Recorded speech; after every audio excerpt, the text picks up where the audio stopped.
அண்ணனுக்கு திரள் வீமன் வணங்கி நின்றான். அப்போது விகர்ணன் எழுந்து அவை முன் சொல்வான். பெண்ணரசி கேள்விக்கு பாட்டன் சொன்ன பேச்சதனை நான் கொல்லேன். பெண்டிர் தம்மை என்ன மதில் விலங்கெனவே கணவரெண்ணி ஏதெனிலும் செய்திடலாம் என்றான் பாட்டன்.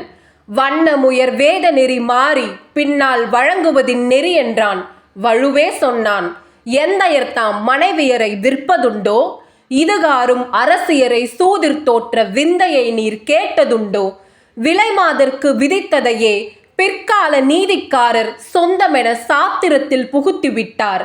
சொல்லளவேதான் ஆனாலும் வழக்கந்தன்னில் இவ்விதம் செய்வதில்லை. சூதர் வீட்டில் ஏவர் பெண் பணயமில்லை என்றும் கேட்டோம். தன்னை இவன் இழந்தடிமை ஆன பின்னர் தாரமேது வீடேது? தாதனான பின்னையுமோர் உடைமை உண்டோ என்று நம்மை பெண்ணரசு கேட்கின்றார் பெண்மை வாயால்.